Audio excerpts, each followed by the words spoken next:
Hi, this is David Filippo, the left-handed right-winger again. Kind of wish you never to break because there was kind of a nice tie-in with them and the next president I'm going to talk about. Like I said, John Adams, John Quincy Adams. Well, first of all, I'm related to both of them. But John Quincy Adams, John Adams, and John F. Kennedy are all from Massachusetts. And Herbert Hoover, I mentioned, also passed away during the either at the end of or just at the end of John F. Kennedy's presidency. It's all kind of interesting how that all ties together.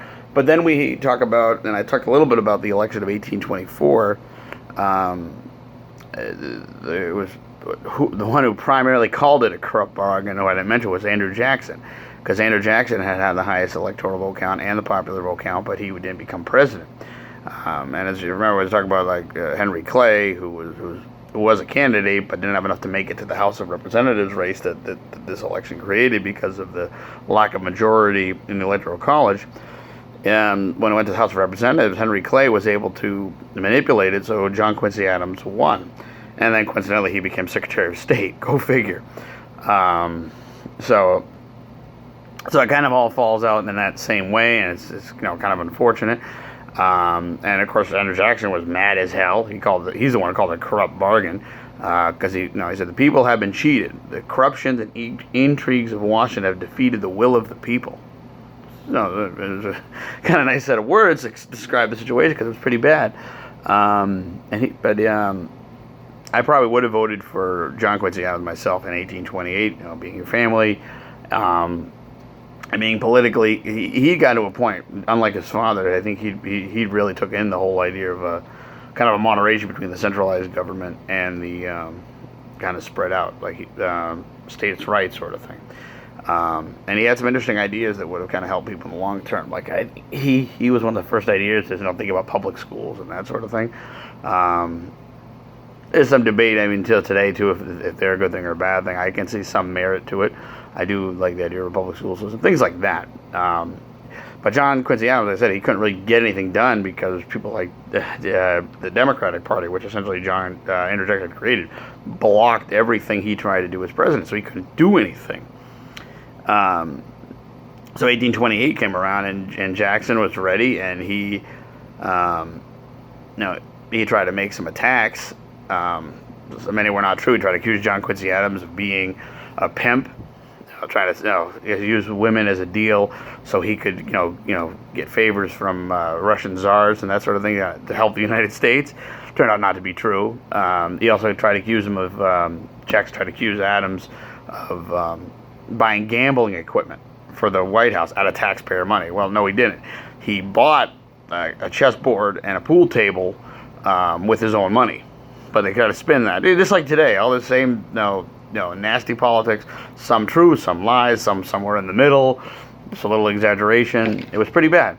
But at the end of the day, Andrew Jackson won. He won overwhelming despite some accusations on his side too, which is true. Essentially, he married his wife before her divorce from her first husband had been finalized. So we tried to call him an adulterer, tried to call her an adulterer, tried to call him a bigamist.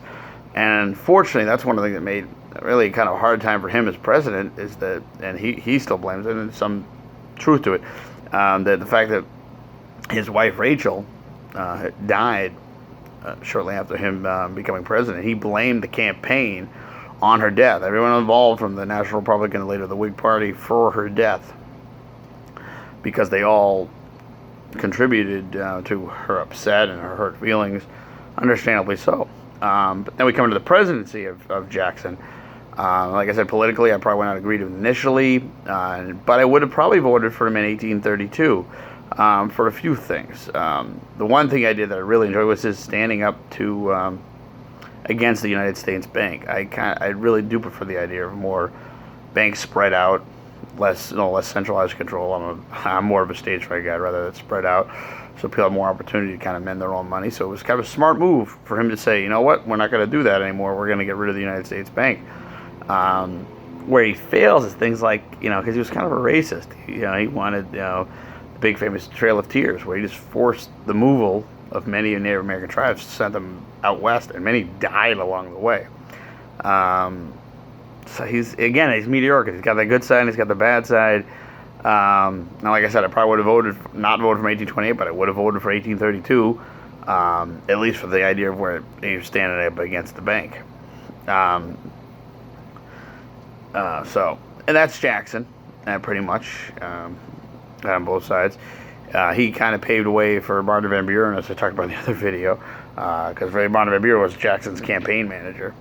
So, but then we can then move on to, we're going to go right up to the modern century in 2000, the 2000 election, which I know there's a lot of people that have a question about, but I like to move, put George W. Bush up there as coming up to now number 22.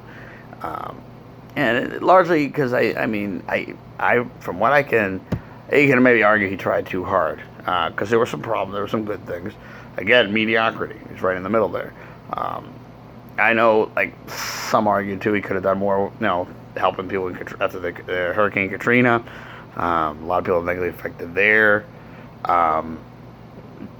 Some question the whole 9/11 thing, if it was a conspiracy or not, and that sort of thing. Despite the point whether or not it was a conspiracy or not, I thought he handled things very well. Kind of saying a lot of what we want to hear. People attack us, we want to know that we're going to go there, we're going to stop them. Debate, did he deliver on a lot of that? So we'll try to credit Obama with that, his catching Osama bin Laden. So I'm just wondering if that really was him at all. We probably don't know. And you get in a whole conspiracy territory there. He had after September 11th, he had a 90% approval rating, the highest ever. He actually, we'll talk about he beat his father's record, which we'll talk about later. But he had the highest approval rating of any president ever. So it's really, really phenomenal thing for him to say. Maybe the other mistake, he called the Iraq War mission accomplished when we never really left. In some ways, too, we're fighting wars now, and these against terrorists, almost like playing security guard. I feel like we're just sitting there waiting for something to happen rather than stopping our enemy. It's a debate, and Obama did it too, just as much as I don't think Bush did it as effectively. We need to find out where these enemies are, flush them out, and get rid of them, and not play security guard to these situations. So, again, I thought the economy was great. Economically, we did very well under him as far as I was concerned. At the end, there's some debate, as far as the recession and all, but I think for the long term, we were good. The Democrats, I still think it has to do with Congress. The Democrats took over Congress, and then the economy tanked. You can blame it. We had the housing bubble. It bubbled because of changes the Democrats has made. The Dodd-Frank bill, case in point. I don't think it's fair to blame it on George W. Bush for that. And I think it was great that he took the surplus that Clinton had, which I still think Clinton got from Reagan, but that's another story, and he gave it back to us, the taxpayers, the people that worked their butts off for it and deserve it. Great move. So that's it. I go back and forth. He's got pieces on both sides. Decent president. His father was a little bit better, I think, because there really wasn't a lot of negative. The best part about him, he had an 80, he didn't quite beat his son. He had an 89% approval rating because of he successfully got us through the Persian Gulf War with very minimal casualties. I think it was maybe a few hundred. It was a great victory. Some argue if it was done, if that's why we went into Iraq later on. Really well. I think what hurt him was Ross Perot getting into the race and kind of making people question it. He did say the phrase "no new taxes," and I think people spun that.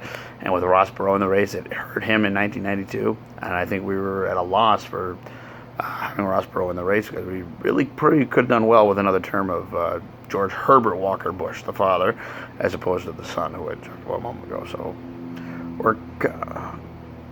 I'm going to try to see if I can squeeze one more in here. As President Gerald R. Ford, president right after Richard Nixon resigned. He really didn't do anything wrong. A lot of people give him a hard time because he pardoned Nixon. I don't think it was. I can understand why he did it. I still talk about later on about. I wonder if Nixon was framed, but it was fine. I wasn't bothered by the fact of that. I think Saturday Night Live, Chevy Chase portrayal really damaged him a lot. Made him look like a buffoon. Not really fair. He had an accident. He fell down the stair off Air Force One. It's not really his fault. But he went after inflation. We had one of the few dips in inflation of any president in a long time. So he was really good. And I think Gerald Ford, we could have been all right with another 4 years of Gerald Ford. But anyway, Thank you again. We'll try.